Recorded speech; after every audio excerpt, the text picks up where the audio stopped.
Good morning students. हमारा topic continue है coordinate geometry. हमारा अगला टॉपिक है एंगल बिटवीन टू लाइंस। दो लाइनों के बीच हमें एंगल फाइंड करना है। दो लाइंस, एक लाइन ये, एक लाइन ये, इन दोनों के बीच हमें एंगल थीटा फाइंड करना है। ठीक है, ये 2D है। एक लाइन ये है जिसकी जो एंगल है थीटा 2, एक लाइन ये जो एंगल है थीटा 1।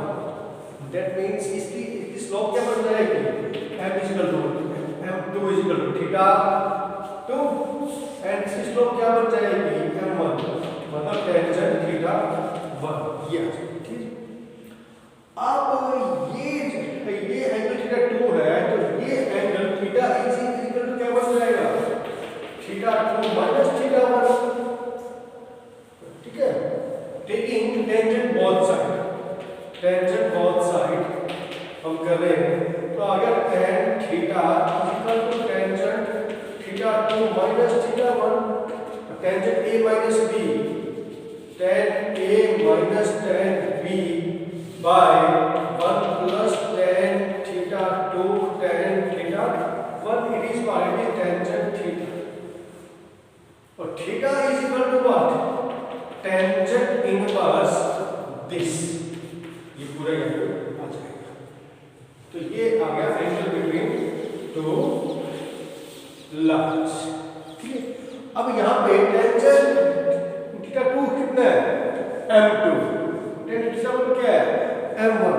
तो सीधी सी बात है कि टेंजेंट थीटा की वैल्यू क्या बन जाएगी भाई, कि m2 minus m1 bye 1 plus m1 m2।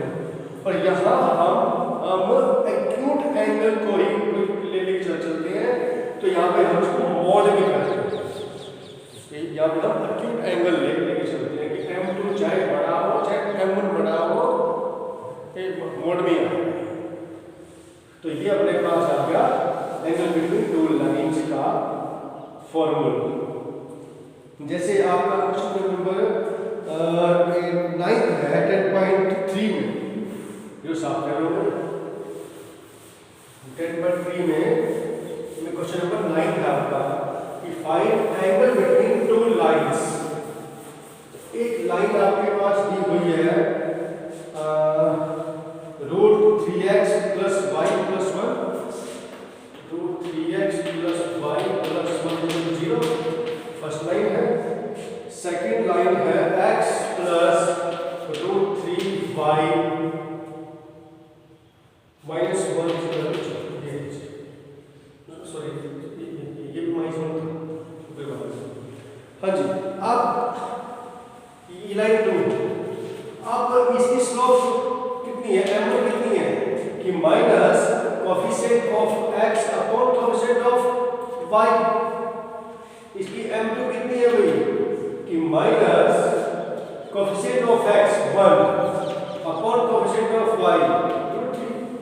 यार अब हमें क्या चाहिए था कि tangent theta is equal to m2 minus 1/√3 minus m1 minus plus upon 1 plus m1 into m2 minus plus √3 into 1/√3।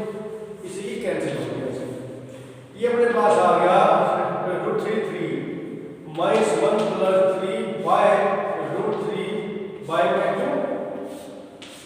2 या it is equal to 2 by √3, 2 ऊपर जाएगा ये बाय 2 से 2 cancel, is equal to 1 by √3। अब tan थीटा की value 1 by √3 कब होती है, 1 by √3, that means theta is equal to 5/6। ये एंगल आ गया दोनों लाइनों के बीच में। ठीक है, यूं हम angle between two lines find करते हैं। अगर लाइन हमें गिवन है तो स्लोप फाइंड कर लेंगे और स्लोप को यहाँ पे पुट कर देंगे और एंगल आ जाएगा। ठीक है जी, इसको साफ कर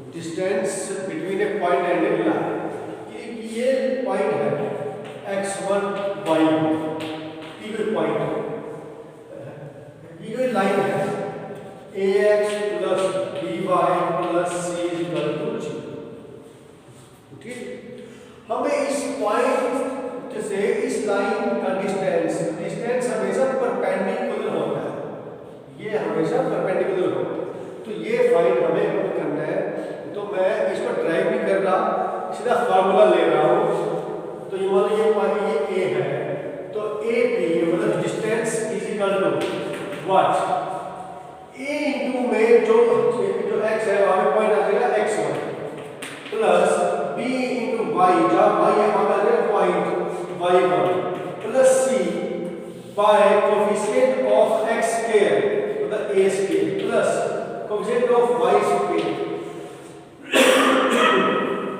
और डिस्टेंस हमेशा पॉजिटिव होता है तो ये मोड में आ जाएगा। ये आ गया अपना distance between A point and A line.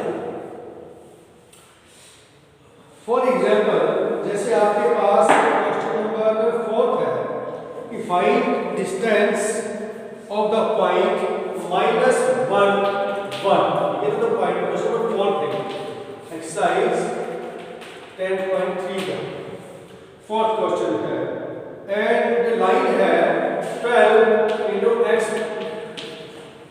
plus 6 is equal to 5 y minus 2, ये लाइन है।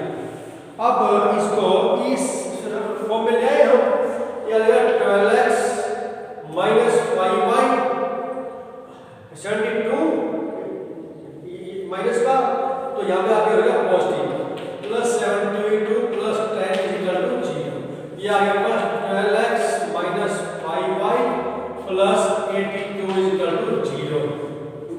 यहाँ ये कितना है 12, b minus 5, c 82, ये x कितना है -1, y1 कितना है 1।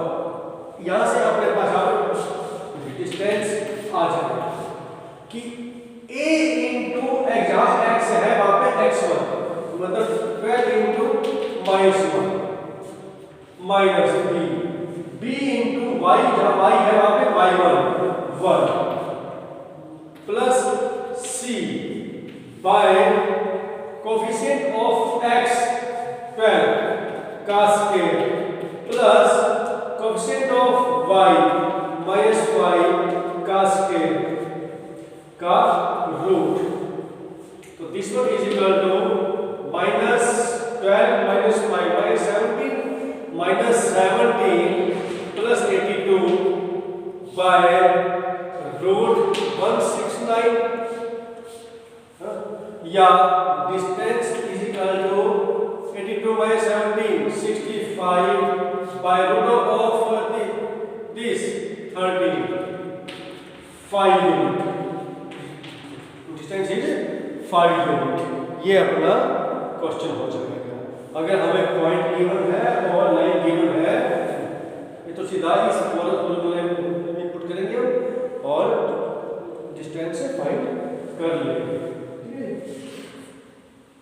इसी पर ही बेस्ड एक और अच्छा एक चीज और आ जाता है कि distance between two parallel lines, distance between two parallel lines, दो पैरेलल लाइंस के बीच हमें डिस्टेंस फाइंड करना है, तो वो कैसे होगा। अब मान लो ये लाइन है आपके पास ax plus by plus c1 equal to 0। आप पैरेलल लाइंस है तो स्लोप तो सेम रहेगी प्लस c2 इक्वल टू 0। अब पैरेलल है तो इसकी स्लोप क्या बन रही है -a/b, इसकी स्लोप भी -a/b, both are parallel lines। अब distance between parallel lines is what? Distance between two parallel lines is constant minus constant by जो वहां पे था वही सेम चीज, coefficient of x square plus coefficient of y square, ये आ जाएगा distance between two parallel lines. एक चीज ध्यान देनी है कि जो a यहाँ पे वही a यहाँ पे रहे, जो भी यहाँ पे है वही b यहाँ पे रहे। फॉर एग्जांपल जैसे यहाँ पे मान लो होता है पास 3x - 2y + 7 = 0, और एक और लाइन होती है पास 6x + 4y - 4 = 0। तो हमें क्या करना है कि दोनों कोएफिशिएंट ऑफ x सेम होने चाहिए, तो यहाँ से हम 2 से डिवाइड कर देंगे इस सेकंड लाइन को, सेकंड लाइन को 2 से डिवाइड कर देंगे, तो क्या रहेगी 3x - 2y - 2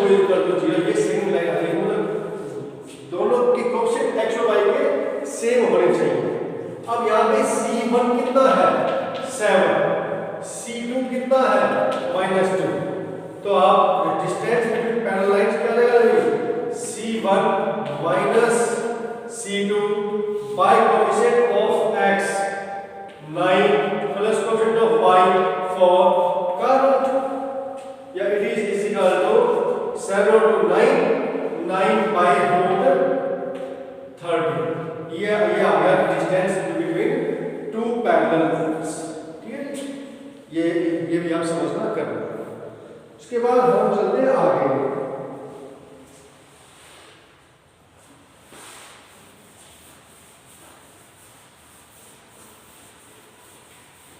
अब मैं आगे चल रहा हूं, क्वेश्चन ले लेता हूं मैं एक दो और, आपको समझ में आ जाएगा।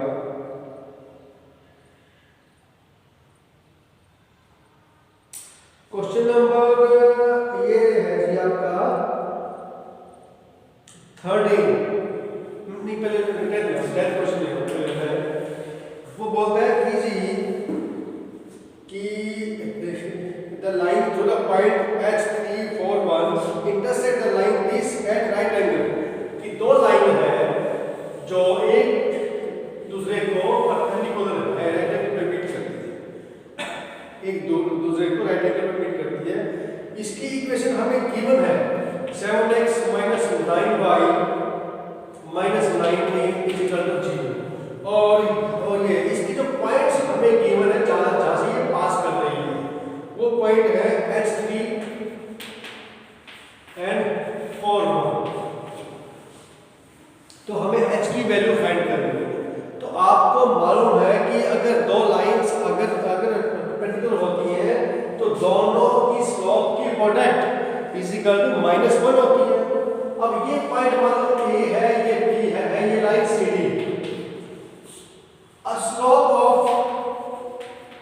ऑफ लाइन AB, अब ये स्लोप y2 बट फॉर्म से कि y2 - y1 3 - 1 by x2 - h - 4, slope of line CD is slope minus coefficient of x upon coefficient of y is 7/9। या अब स्लोप यानी AD की, ये यानी CD की, अब दोनों लाइनें हैं परपेंडिकुलर, तो दोनों की स्लोप की प्रोडक्ट होगी -1। दैट मींस ये तो आ गया 2/h - 4 into 7/9 =-1, या ये आ गया आपके पास 714, इसको ऊपर ले जा रहा हूं मैं, ये आ गया -9 into h - 4, है ना, या 14 =-9h + 36। अब ये यहां आके आ जाएगा, यहां पे ये आ गया 9h, यहां जाएगा 9h, 14 यहां पे आएगा -14 + 36, या h = 22/9, ये वैल्यू आ गई h। ठीक है, तो अगर दो लाइंस अगर परपेंडिकुलर हो तो दोनों की स्लोप की प्रोडक्ट -1 होगी। ये बात हमेशा अपने दिमाग में डालना है।